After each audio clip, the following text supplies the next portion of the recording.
Well, welcome all, and welcome Mr. Barry Peatling to the Barry Peatling Football Show. And welcome to you, Colin Sutcliffe, and all my viewers around the world and interstate. It's nice, not a bad sort of a day today. It's a little bit cool, but it's a nice day. Very good, yes, it's a quite nice and mild, cloudy day.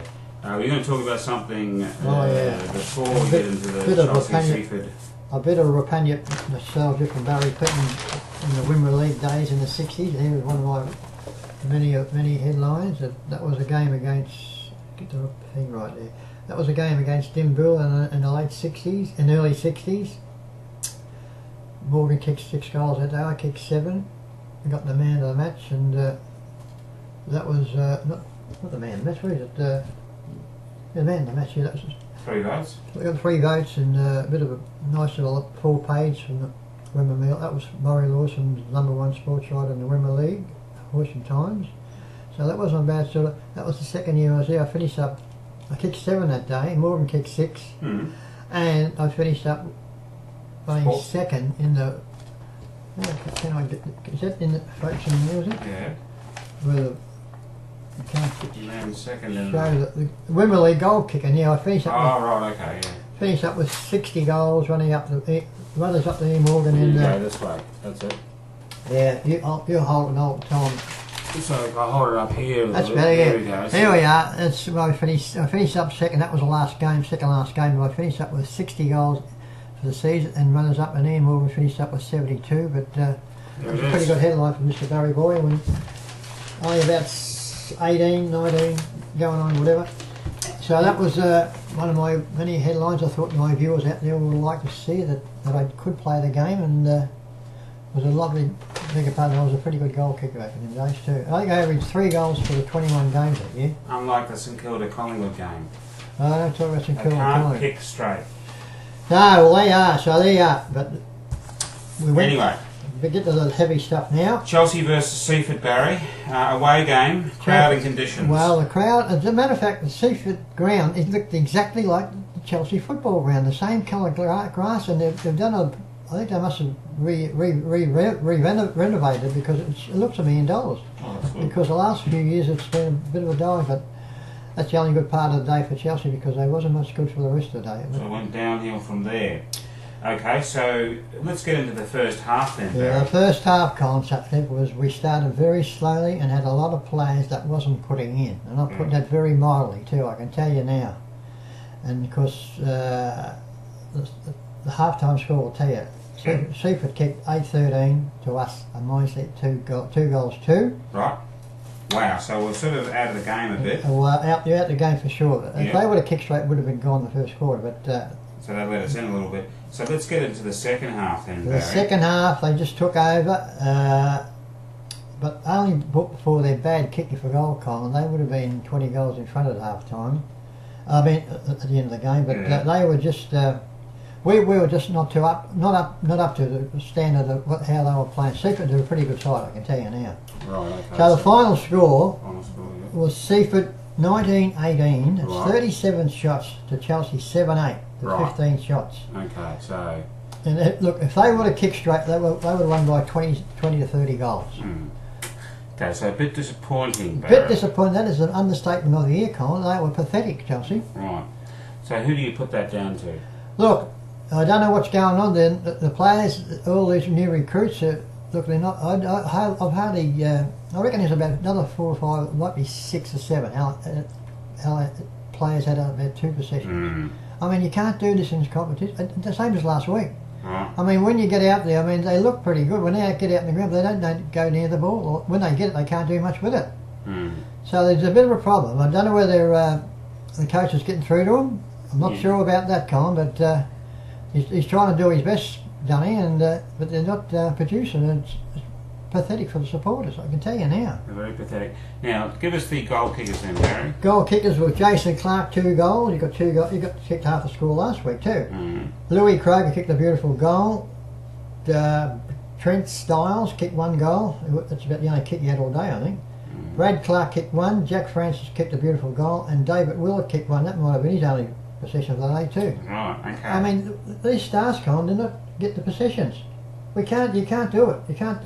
It doesn't work out. Stars? You can't be called a star. Well, they're so-called stars, yeah. I mean, past stars, old stars, look, previous as stars. I said, there's about, and the week before there was about 6 or 7 players last week had 2 possessions at the most. And Not good enough, viewers. Same to against. Not good enough players. It's pathetic. So I'll give the goal. Again, well, best players. Give us the best players. They're pretty hard to find, but Jason Clark, he puts in him and his brother, and Bradley Clark. They are the stars last week that they put in. But Truey, he is a superstar. This kid fellow. I tell you, he was given away 4 or 5 inches into a ruck, and he was winning all the tap outs. And the only trouble is they keep taking him off. They want to leave the good players on the ground, mate. But he played a fantastic game, Truey. Louis Krieger, I know his father pretty well. He's going to be a superstar, this kid. Jack, I mentioned Jason Clark. Jack France, I'll tell you about him in a minute. He's a star. And of course, Toddy Gardner played a better game too. Yeah. And of course, Matty Silver put in mainly in the second half. But let's have the votes. One vote to Jason Clark. Excellent. 2 votes to Jack France, and I'll tell you about him in a minute. Right. And 3 votes to Truey. You played a fantastic game, Truey. You are a superstar, mate. And you give it away at least 4 or 5 inches to these fellas, and he's jumping up and he's getting the knockouts. But we wasn't getting the drive from the middle of the ground. So you're a star, Truey, I'm telling you now. What's interesting is that the person who usually is dominating, not even me mentioning your votes, and that's Toddy Gardner. Well, he got in the best players, a lot better than last week. So he's giving him a little bit of a head start. Well, he's the Barry Peatling Best and Fairest Awards. Well, he'll probably. I don't know whether he watched my video last week. He might have, but he did. It was a lot better, but still not to the standard of what he was playing last year. I can tell you now. He might. When I said about the training, the pre-season, it's got to catch up with it. But I think as the season goes on, he'll get back into business and be normal, brilliant self like the last 4 or 5 years. But he did play a fair sort of game on Saturday. Okay. Let's go to the highlights reel.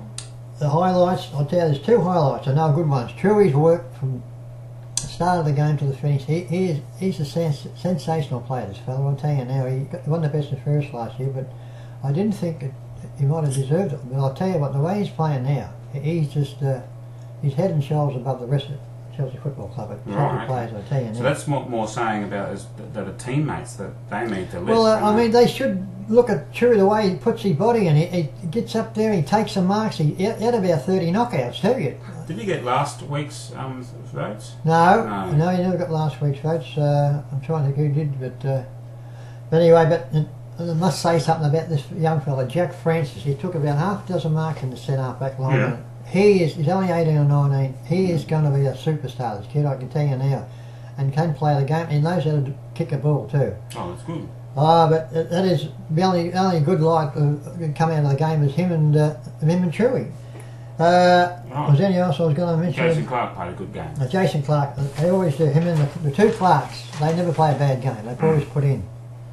But apart from that, I mean, Chelsea, we're going to.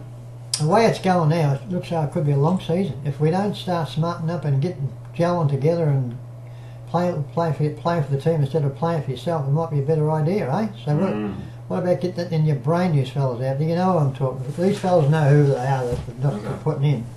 So well, maybe they're just not up to it. Oh, they're up to it, but they haven't enough. They just sort of think I think they walk around the ground. The ball's going to come to and all that stuff. You got when you get out there, you got to go and get the ball, take the mark, handball, whatever. Okay. Get into the game and get into the rhythm of the game. Then you might be. So no fault of the coaches. Well, I don't think so. He's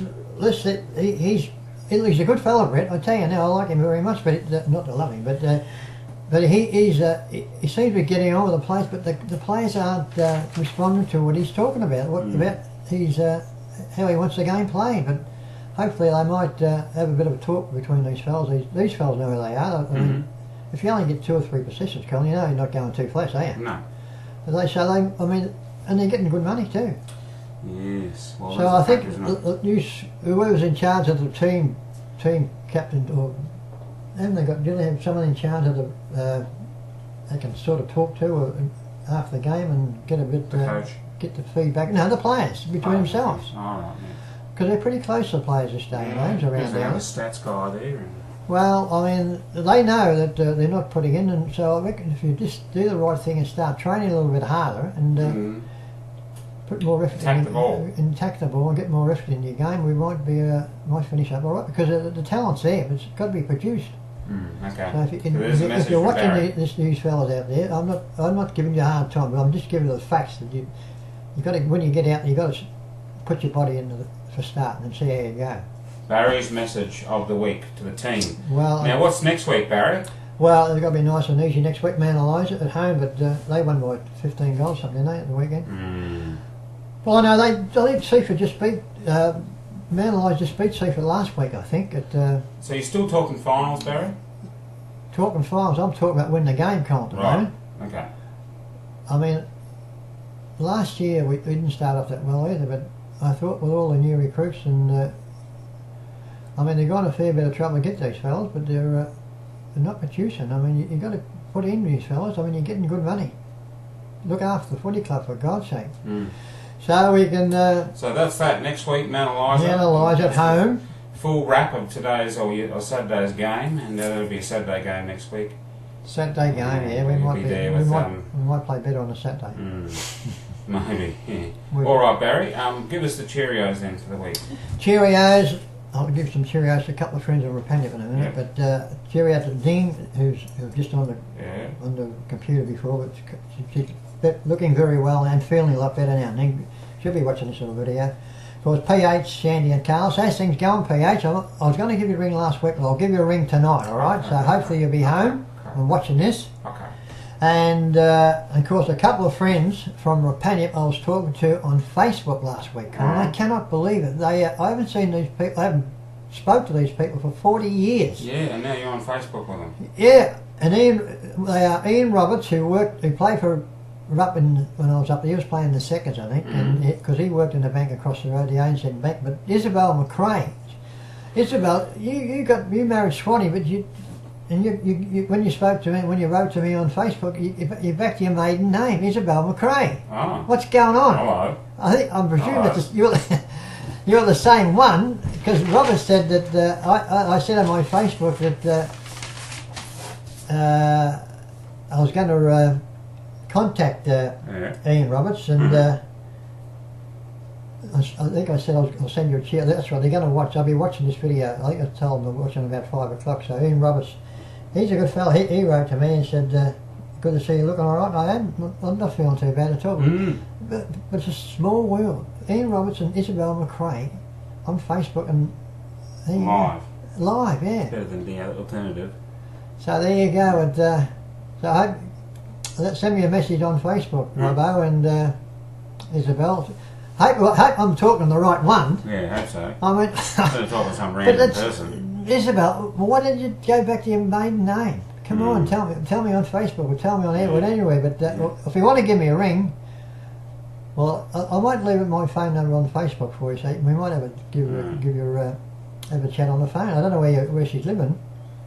But it was fascinating to see my ex-girl. So there, that's all we got for today. So that's goodbye from me. Goodbye from him and goodbye from me. Bye-bye.